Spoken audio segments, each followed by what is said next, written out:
అత్యంత బాధాకరమైనటువంటి విషయం ఏంటంటే సంకుచితం, ప్రాంతీయ తత్వం. కళకు ఒక ప్రాంతం అన్నటువంటి పరిమితి ఉంటుందా? ఉండదు.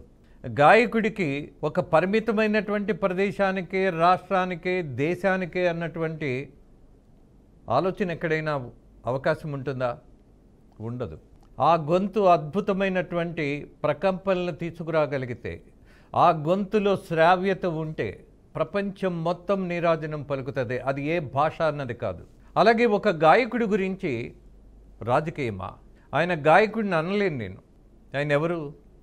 ఎస్పి బాలసుబ్రహ్మణ్యం. ఆయన ఒక గాయకుడే కాదు, మానవతావాది. అంతేకాదు, జనానికి తెలియనటువంటి అనేక విషయాలలో ఆయన చేసినటువంటి విశాలమైనటువంటి కార్యక్రమాలు ఎన్నున్నాయో ఆయన చెప్పుకోలే. కానీ ఉదాహరణగా ఒక్క విషయం చెప్తాను నేను. ఇది నా వ్యక్తిగతమైనటువంటి అనుభవం కాబట్టి నేను వ్యక్తిగతంగా చెప్పబోయే ప్రయత్నం చేయటల్లా, బట్ ఒక నిజాన్ని మీ ముందు పెట్టే ప్రయత్నం చేస్తా.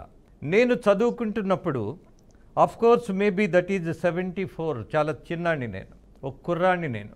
నా అదృష్టంగా ఎస్పి బాలసుబ్రహ్మణ్యం గారితో కలిసి, అలాగే ఆయన మిత్రులతో కలిసి, సత్యానంద్ అన్న రైటర్, అలాగే గోపి అని మనసా కవ్వించకే అని పాట రాసినటువంటి ప్రముఖ గేయ రచయిత గోపి, ఆయన చనిపోయారు.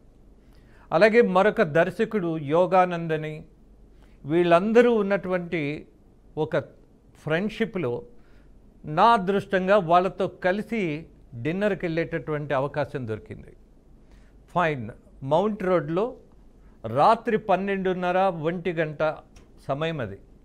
ఆ సమయంలో డిన్నర్ చేసి కిందకు వస్తున్నప్పుడు పేవ్మెంట్ మీద ఒక పసిపిల్ల, 2 సంవత్సరాల పసిపిల్ల, ముట్టుకోవడానికి కూడా మనం సాహసం చేయలేము, అంత మురికిగా, అంత దుర్గంధంతో. అలా పేవ్మెంట్ మీద బట్టలు లేకుండా పాకుతూ వెళుతుంటే ఈ గాయకుడు బాలసుబ్రహ్మణ్యం గారు టక్కున ఆ పాపను ఎత్తుకున్నాడు. అరే ఎవర్రా ఈ పాప అని స్నేహితులతో మాట్లాడుతూ, అరే ఇక్కడ పేరెంట్స్ ఎవరైనా ఉన్నారేమో చూడండి అన్నటువంటి ఆయన ప్రయత్నం. ఒక విషయం చాలామందికి నేను ఇప్పుడే గుర్తు చేస్తా. ఒక సద్బ్రాహ్మణుడుగా ఉన్నవాడు, ఒక సాంప్రదాయాన్ని నమ్మేవాడు, అలాగే కొన్ని సిద్ధాంతాలను ఆచరించేవాడు, దట్టు సద్బ్రాహ్మణుడుగా ఆయన చాలామంది చెప్పుకుంటారు కదా, ఆయన బ్రాహ్మడు అని అంటే బ్రహ్మజ్ఞానం కలిగిన వాడు బ్రాహ్మడు అంటే సమసమాజం మీద ఒక సహజమైనటువంటి ఒక సహజ న్యాయం మీద అవగాహన ఉన్నటువంటి ఒక రియల్ సోషలిస్ట్ అనాలా, హ్యూమనిస్ట్ అనాలా, కేవలం సింగర్గానే ఆయన్ని చూడాలా? No, not at all. అంత సాంప్రదాయాన్ని ఆచరించేటటువంటి కుటుంబాన్ని నుంచి వచ్చినటువంటి బాలసుబ్రహ్మణ్యం గారు ఆ మురికితో ఉన్నటువంటి ఆ పసిపిల్లను ఎత్తుకుంటే పక్కనున్న మేమే దూరంగా జరిగిపోవాల్సిన పరిస్థితి ఏమో అన్నట్టు అనిపించింది. కానీ ఆయన ఎత్తుకున్నాడు, ముద్దాడాడు. ఆ పాపను ఎత్తుకొని మరి వెతుక్కుంటూ ఎక్కడా తల్లిదండ్రులను చూస్తే కొద్ది దూరంలో ఒక చిన్న దుప్పటి పరిచున్నది. ఆ పక్కనే ఒక షాపుకి కాపలాదారుగా ఒక గూర్ఖా ఉన్నాడు. ఆ గూర్ఖాని వెళ్ళి అడిగాడు ఆయన, ఈ పాప ఇక్కడే కదా? అవును సార్ అన్నాడు. పేరెంట్స్ ఎక్కడ? అమ్మ ఉన్నది సార్, కానీ ఆ అమ్మ ప్రాస్టిట్యూట్ సార్, ఎవడో పిలిస్తే వెళ్ళింది సార్ అన్నాడు. ఎంత బాధాకరమైనటువంటి సత్యం అది. కానీ ఈయన ఎలా స్పందించాడో తెలుసా? ఇది చాలామందికి తెలియదు కాబట్టి, చెప్పాల్సిన సందర్భం కాబట్టి చెప్తున్నా. షాక్ అయిపోయాడు ఆయన, షింక్ అయిపోయాడు. ఏంట్రా ఈ దేశం, ఈ వ్యవస్థ, ఈ దరిద్రం, పసిపిల్లను వదిలేసి ప్రాస్టిట్యూట్గా తను వెళ్లాల్సిన కర్మేంటి, చెత్తని ఎంత బాధతోటి కుమిలిపోయాడో ఆ రోజు నాకు బాగా గుర్తు. అది అయిపోయిన తర్వాత, అరే మీ అందరి దగ్గర ఎన్ని డబ్బులు ఉన్నాయి తీయండి రా అనంటే, నలుగురు దగ్గర మొత్తం కలిపినా సరే ఆ రోజు 600 లేవు. ఆ 600లో 200 గుర్ఖాకి ఇచ్చాడు, 400 ఆ దుప్పటి కింద పెట్టాడు. ఆ గుర్ఖాని పిలిచి, అరే నీకు దండం పెడతా, ఈ 400 నువ్వు కొట్టేయద్దు, ఈ పిల్ల తల్లి వచ్చినప్పుడు అక్కడ 400 పెట్టారెవరో అని చెప్పేసి అవి వచ్చేట చేరా, నీకు దండం పెడతా, నీ 200లతో సంతృప్తి పడరా అన్నాడు. ఇది మానవత్వమా, దైవత్వమా? ఇక్కడ కులమున్నదా? ఇక్కడ ప్రాంతీయ తత్వం ఉన్నదా? ఇక్కడ సంకుచిత భావం ఉన్నదా? నేను ఒక గాయకుడిని అన్నటువంటి గర్వం ఉన్నదా? వీటిలన్నిటినీ మించినటువంటి మానవత్వం బాలసుబ్రహ్మణ్యం గారిలో చూసిన తర్వాత నాకు మనుషుల మీద మరింత నమ్మకం పెరిగింది. ఇది వ్యక్తిగతమైనటువంటి విషయం కాదు, ఇది ఒక అనుభవం, ఇది జనాలకి తెలియాలి. అలాగే ఇవాళ తెలంగాణలో ముఖ్యంగా ఆంధ్రప్రదేశ్లో రవీంద్ర భారతిలో ప్రభుత్వం అనుమతిచ్చింది ఈయన విగ్రహ ప్రతిష్టాపనకు.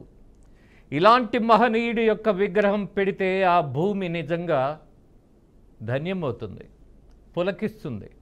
There is no doubt about that.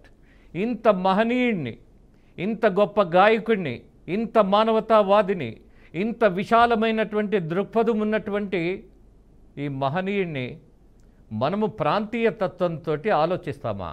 ఇక్కడ విగ్రహం పెట్టకూడదు అని మాట్లాడేవాడు మనిషా లేక మరొక జీవా? ఏం మాట్లాడాలి? బాలసుబ్రహ్మణ్యం గారు పాడినటువంటి పాటలు భాషకు సంబంధించి కాదు, మొత్తం మానవత్వాన్ని ఏకం చేసినటువంటి ఒక తత్వం అయింది. అలాగే ఏ భాషలో పాడినా, ఏ రాష్ట్రంలోకి వెళ్ళినా బాలసుబ్రహ్మణ్యం ఒక్కడే, ఇప్పటికీ ఒక్కడే. మనం ఆయన్ని కోల్పోవడం అనేది కోవిడ్లో మనం చేసుకున్నటువంటి దురదృష్టం అని ఇప్పటికీ భావిస్తున్నటువంటి సమాజం ఉన్నది, మనుషులున్నారు. వాళ్ళందరూ బాలసుబ్రహ్మణ్యం గారి కులం ఎప్పుడు చూడలా, ప్రాంతం చూడలా, ఆయనలో ఉన్నటువంటి గొప్పతనాన్ని చూశారు, నేర్చుకున్నారు. ఇవాల్టి కూడా ఆయన ప్రేరణతో గాయకులుగా ఎదిగినటువంటి వందలాది మంది ఈ దేశంలో శాస్త్రీయమైనటువంటి సిద్ధాంతాలని, శాస్త్రీయ సంగీతాన్ని, అలాగే అనేకమైనటువంటి ఇవాళ ఉన్నటువంటి సంగీతంలో లోతుల్ని చూసినటువంటి వాళ్ళు ఆయన్ని ఆచరించిన వాళ్ళు, గౌరవించిన వాళ్ళే. So this is the reason. Balasubrahmanyam విగ్రహం తెలంగాణ రాష్ట్రంలో ముఖ్యంగా రవీంద్ర భారతిలో పెట్టకపోతే బాలసుబ్రహ్మణ్యాన్ని కోల్పోయినటువంటి ఒక నేలగా మిగిలిపోతుందేమో. బట్ బాలసుబ్రహ్మణ్యం గారికి వాళ్ళ విగ్రహం పెట్టి మీరు గుర్తింపు తేవాల్సిన అవసరమే లేదు. బట్ ప్రభుత్వం తీసుకున్నటువంటి నిర్ణయం అది ఆచరిస్తే ఈ ప్రాంతానికే గొప్ప. ఆ విగ్రహ ప్రతిష్టాపన జరిగితే ఎస్, ఇక్కడ భూమికే ఒక కీర్తి తెచ్చినటువంటి వాళ్ళు అవుతారు. దాన్ని గుర్తించాలని ఆశిస్తున్నా. నమస్తే, మీ రాజేంద్ర.